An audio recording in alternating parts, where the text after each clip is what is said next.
नमस्कार। मैंने कई बार कहा है कि महागठबंधन में और एनडीए में इस बार कुछ बहुत बड़ा होने वाला है। अभी जो एनडीए दिख रही है, अभी जो महागठबंधन दिख रही है, वैसा अंत में चुनाव आते आते नहीं रहने वाला है। इस बार फिर कोई ना कोई खेला होगा और इस बार खेला के केंद्र में कोई ना कोई बड़ी राजनीतिक दल होगी। मित्रों, आप देख रहे हैं पॉलिटिकल आइडिया और मैं हूं प्रदीप कुमार। आज हम बात कर रहे हैं राहुल गांधी के प्रस्तावित 10 तारीख से जो पदयात्रा होनी थी राहुल गांधी और तेजस्वी यादव की के नेतृत्व में पूरे महागठबंधन की पदयात्रा होनी थी, वोट अधिकार यात्रा। उस वोट अधिकार यात्रा को 4 तारीख को टाल दिया गया। आरजेडी के द्वारा एक प्रेस विज्ञप्ति जारी की गई और उसमें कहा गया कि राहुल, चूंकि झारखंड मुक्ति मोर्चा के संस्थापक शिबू सोरेन, दिसोम गुरु, पूर्व मुख्यमंत्री का निधन हो गया है, इसलिए इसको टाल दिया गया है। लेकिन उनका तो संस्कार भी हो गया दिसोम गुरु की।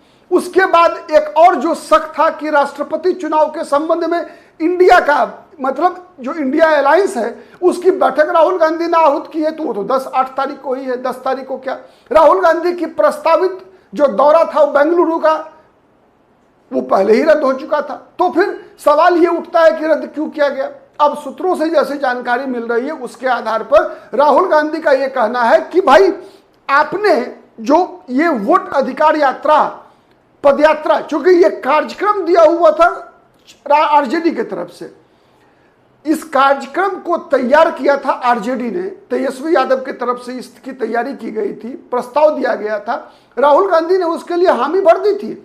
लेकिन साथ में एक शर्त जोड़ा गया था कि उससे पहले बिहार में जो सीटों का मामला है उसे सुलझा लिया जाए। लेकिन तेजस्वी यादव कहीं ना कहीं सीटों के मामलों को सुलझाने की मूड में नहीं है। वो चाहते हैं कि इसे चुनाव के नजदीक ले जाया जाए। लेकिन कांग्रेस पार्टी राहुल गांधी को इस बात का फीडबैक है कि आरजेडी पिछले लोकसभा चुनाव की तरह ही इस बार विधानसभा चुनाव में भी कोई खेला कर सकती है। कौन सा खेला, मैंने पहले चर्चा किया है आपको एक वीडियो में कि तेजस्वी यादव ने यह किया था कि सीटों की घोषणा नहीं की और चुपके से अपने उम्मीदवारों को सिंबल दे दिया, नामांकन करवा लिया और उसके बाद कांग्रेस को कहा कि फलाना फलाना फलाना 9 सीट आप लड़ लीजिए। कोई चारा नहीं बचा। तो उस स्थिति से इस बार भी सशंकित हैं आरजेडी के जितने भी सहयोगी हैं। इसीलिए आपने देखा है कि सीपीआई, सीपीएम और सीपीआई एमएल भी लगातार तेजस्वी यादव पर इस बात का दबाव बनाए हुए हैं कि आप जल्द से जल्द सीटों की घोषणा कीजिए।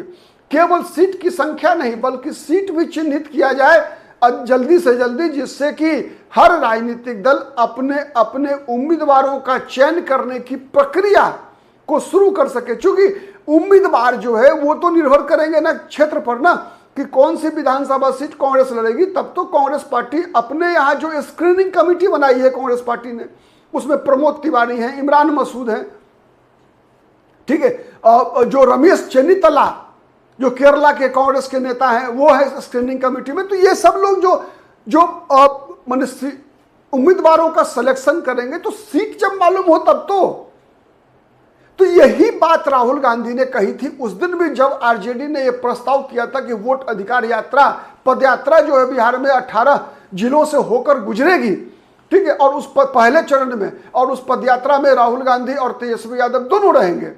तो राहुल गांधी ने हामी भरी थी। लेकिन राहुल गांधी ने इसके साथ ये शर्त भी जोड़ी थी कि उससे पहले आप सीटों का बंटवारा कर लीजिए। तेजस्वी यादव टाल रहे हैं मामले को, ठीक है। अब जो सूचना मिल रही है कि राहुल गांधी ने कहा कि हम आपके साथ पदयात्रा करेंगे, लेकिन तब जब ये मामला आप क्लियर कर लीजिए कि सीट कांग्रेस कितनी लड़ेगी और कौन कौन सी सीट कांग्रेस पार्टी को आप दे रहे हैं। कांग्रेस 70 सीट से कम पर मानने को तैयार नहीं है, ये आप पहले समझिए आप। और आरजेडी किसी भी कीमत पर 70 सीट देने को तैयार नहीं है। आरजेडी, मैंने पहले भी कहा है कि आरजेडी ने 52 सीटें कांग्रेस पार्टी के लिए छोड़ने का मन बनाया हुआ है, 52, लेकिन कांग्रेस उसके लिए तैयार नहीं दिख रही है। कांग्रेस का कहना है कि 70 सीटें ही चाहिए जितने पिछली बार हम लड़े थे। हाँ, 2-4 सीट हम भी छोड़ सकते हैं, क्योंकि एक मुकेश सहनी का नया आगमन हुआ है महागठबंधन में, तो मुकेश सहनी के लिए कांग्रेस का यह प्रस्ताव है कि मुकेश सहनी के लिए प्रोपोर्शनेटली, मतलब अगर 150 सीटें लड़ी थी आरजेडी, तो आरजेडी 2 हिस्सा सीट छोड़ेगी। कांग्रेस आधी सीट लड़ी थी 70 और 144 था उस मैंने आरजेडी का, तो जितनी सीटें आरजेडी छोड़ेगी मुकेश सहनी के लिए, उतनी सीटें, उसकी आधी सीटें कांग्रेस के हिस्से से काटी जाए। यह है कांग्रेस का फॉर्मूला। और उसी अनुसार जैसे 19 सीट लड़ी थी सीपीआईएमएल, तो उसके सीटों में से भी कटौती होनी चाहिए उसी अनुपात में जिस अनुपात में आरजेडी और कांग्रेस पार्टी, मतलब ये तीनों मिलकर मुकेश सहनी को एडजस्ट करें, ऐसा प्रस्ताव राहुल गांधी का है, कांग्रेस पार्टी का है, मतलब राहुल गांधी के नाम पर कांग्रेस पार्टी का है। लेकिन आरजेडी का प्रयास किया है कि मुकेश सहनी को जितनी भी सीटें देनी है वो कांग्रेस के हिस्से से ही काट लिया जाए। विवाद यहां है, आरजेडी का लगातार प्रयास ये चल रहा है कि इसको जितना डिले किया जा सके, नजदीक ले जाया जा सके, जिससे कि कांग्रेस पार्टी अपनी, मतलब जो स्ट्रैटेजी, जो रणनीति नंबर 2 होता है, ठीक है, प्लान बी पर कांग्रेस काम नहीं कर सके। कांग्रेस पार्टी के पास या और किसी भी गठबंधन के सहयोगी के पास, चूंकि हर राजनीतिक दल चुनाव लड़ता है, चुनाव लड़ने के बाद सत्ता में आना उसका लक्ष्य होता है, तो इस बात में कहीं कोई गड़बड़ भी नहीं है, दिक्कत भी नहीं है, क्योंकि ये स्वीकार्य है राजनीति में, क्योंकि राजनीतिक दल का गठन ही होता है चुनाव लड़ने के लिए और सत्ता में आने के लिए। तो कांग्रेस का ये प्रयास है कि तेजस्वी यादव हर लोकसभा चुनाव वाली परिस्थिति इस बार उत्पन्न नहीं हो। लोकसभा चुनाव में जिस प्रकार से तेजस्वी यादव ने 9 सीटें छोड़ दी और 9 भी ऐसी जिसमें कई सीटें ऐसी थी जिस पर कांग्रेस पार्टी लड़ना नहीं चाहती थी, लेकिन लड़ना पड़ा। कांग्रेस लड़ना चाहती थी, बेगूसराय नहीं मिला, कांग्रेस लड़ना चाहती थी, पूर्णिया नहीं मिला कांग्रेस को, कांग्रेस पटना साहिब नहीं लड़ना चाहती थी, लेकिन कांग्रेस को मिल गया पटना साहिब। ठीक है, तो इस बार भी विवाद का विषय यही है, विवाद का विषय यह भी है कि आरजेडी जो आसान सीटें, जो टफ सीटें कांग्रेस को दे देती है, तो इस बार टफ सीट आरजेडी को लड़ना चाहिए। ये कांग्रेस का सलाह है कि चूंकि सबसे आरजेडी कहती है अपने आप को कि हम सबसे मजबूत राजनीतिक दल हैं, सबसे बड़ा राजनीतिक दल है भी, इसमें कोई दो मत नहीं है। तो कांग्रेस का और मुकेश सहनी भी इस मामले में कांग्रेस के साथ है।